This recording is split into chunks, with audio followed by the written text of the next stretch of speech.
Odisha high court को बड़ राय विवाहिता महिला सहमति रे तांको घर को जीवा अपराधिक मामला नुहे इने ओडिशा हाईकोर्ट बड़ राय सुनाई एवं एभली भाबरे कहिसंती हाईकोर्ट जे जदि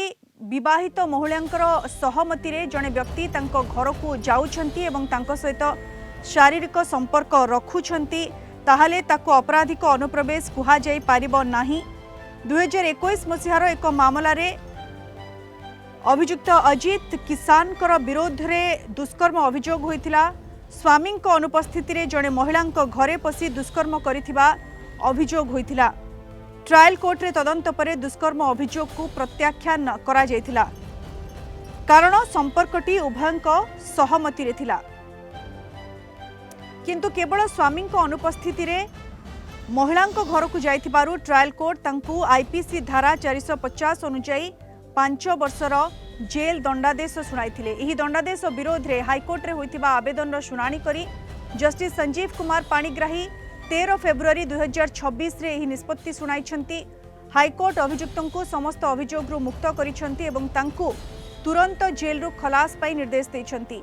एही राय परे वर्तमान सहमति भित्तिक संपर्क एवं व्यक्तिगत गोपनीयता को नहीं सारा देश रे चर्चा जोर धरिछि। अधिक सूचना पाई फोन लाइन जोड़ी होइछंती हमर सीनियर लीगल रिपोर्टर विभूति साहू। विभूति, ये हाईकोर्ट जो राय सुनाइछंती जे जदि सहमति रे विवाहित महिलांकर सहमति रे तांको घर को कौनसी व्यक्ति जाउछंती एवं तांको सहित शारीरिक संपर्क रखुछंती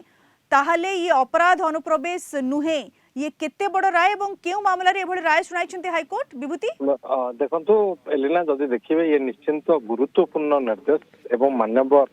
सर्वोच्च न्यायालय पूर्वरु ए जो मामला ए जो प्रसंग रहितिला जे जदि सहमति रे संपर्क रखुचंती बा ताकू अपराध श्रेणीभुक्त नुहे बोली माननीय सुप्रीम कोर्ट पूर्व निर्देश देते किंतु ए क्षेत्र में जदि आप देखिए ये अभियुक्त होती अजित किसान ये कि महिला घर को प्रवेश करते अभियोग ट्रायल कोर्ट दंड विधान करते अभियोग रही स्वामी अनुपस्थित से जड़े महिला घरे प्रवेश करते घर प्रवेश रे जो अपराध लगे आईपीसी धारा 450 ये अपराधिक गृह प्रवेश से अनुजाई 5 वर्षर जेल दंड निर्देश देते ट्रायल कोर्ट एवं मामला हाईकोर्ट रे पहुंचला। ओडिशा हाईकोर्ट को माननीय विचारपति जस्टिस संजीव कुमार पाणिग्राही खंडपीठ माननीय विचारपति ये मामलार विस्तृत शुणाणी करी ये निर्देश देइछंती जे ये अपराधिक श्रेणीभुक्त नुह कहीं ना एठी अभियुक्त जनक महिला सहमति रे महिला इच्छा रे तांको घर को जाइतिले बा तांको सहित संपर्क रखिथिले जदिओ ट्रायल कोर्ट पूर्वरु ये दुष्कर्म श्रेणीभुक्त नुह बा ए घटना दुष्कर्म नुह बोली घोषणा करथिले एवं से अनुसार से अपराध को अपराध मुक्त कर देथिले ट्रायल कोर्ट किंतु सेठी ट्रायल कोर्ट एक कथा कहिथिले जेहेतु तांको घरे प्रवेश करचंती स्वामी को अनुपस्थिति रे प्रवेश करचंती तेणु तांको 5 वर्षर विभूति कुआ जाय परे जे हाईकोर्ट एहा कहबा को चाहिछंती जे जदी सहमति रे जनक घर को प्रवेश करूछंती अन्य जने एवं महिलांकर सहमति रे तांको सहित शारीरिक संपर्क रखुछंती केवल स्वामी अनुपस्थित अछंती बा स्वामी उपस्थित नाहंती एई आधार रे ताको अपराध श्रेणीभुक्त करा जाय परिबनी? विभूति निश्चित रूपे कहीं ना देखो जदिओ गृहकर्ता बा स्वामी घर मुख्य किंतु महिला जनक बा तांको पत्नी एठी अभियुक्त को निजे डाकी सहमति रे अभियुक्त जनक घरे प्रवेश करथिले बा तांको सहित शारीरिक संपर्क रखिथिले तेणु माननीय सर्वोच्च न्यायालय जहाँ पूर्व निर्देश रही जो अपराधिक श्रेणीभुक्त मुक्त कर से सेक्शन को तेणु ये तो दुष्कर्म नुह किंतु जितेबाला जनक घरे प्रवेश करुचंती अभियुक्त जनक एवं अभियुक्त जनक महिला इच्छा रे महिला सहमति रे बा महिला डाकी जो प्रवेश करुचंती तेणु तांकु कोनोसी अपराध रे जड़ित करा जाय परिबो नाही बा अपराधिक गृह अनुप्रवेश बोली ए मामला लागी परिबो नाही से दृष्टि तांकु समस्त प्रकार दंड मुक्त करिसंती बा तांको उपरु समस्त प्रकार अपराध को हटाई देइसंती माननीय ओडिशा हाईकोर्ट। तेणु अभियुक्त को तुरंत जेल रु मुक्त करिया पई निर्देश देइसंती एवं ये माननीय ओडिशा हाईकोर्ट को माननीय विचारपति जस्टिस संजीव कुमार पाणिग्राही को ये जो निर्देशनामा ये निश्चित गोटे चर्चित निर्देशनामा एवं जदि आमे कहिबा जे पूर्वरु या अपराध श्रेणीभुक्त नुह इच्छारे बा सहमति रे शारीरिक संपर्क रखिबा ए सेक्शन को विड्र कर देथिले बा प्रत्याहार कर देथिले माननीय सर्वोच्च न्यायालय जदि महिला जणे चाहिकी बा तांको सहमति रे तांको इच्छा रे कौन पुरुष बंधु को डाकुचंती निज घर को तेबे तांको विरुद्ध रे पुरुष बंधु को विरुद्ध रे महिला स्वामी कौन प्रकार अपराधिक कार्यानुष्ठान ग्रहण करि परिबे नाही ए निर्देशनामा ओडिशा हाईकोर्ट देइचंती एलिना। अर्थात विभूति ये सहमतिर गुरुत्व ये सहमति रे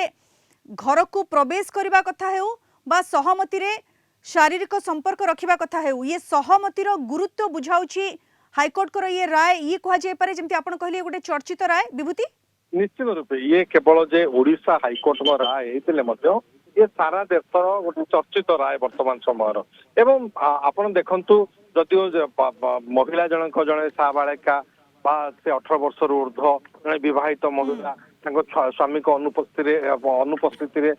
से अन्य जने पुरुष बंधु को घर को डाकी सहित शारीरिक संपर्क रखुचंती ये कौन प्रकार अपराध श्रेणीभुक्त नुह एवं जदि महिला इच्छा विरुद्ध रे करिथांते तांको घर को जाइथांते तांको सहित संपर्क रखिथांते ताहले सेटा दुष्कर्म श्रेणीभुक्त होइथांता एवं एठी गृहर अनुप्रवेश कथा आसुची जो सेक्शन आईपीसी रे वर्णित रही आईपीसी रो जितेबाला 2021 मसीह घटना घटी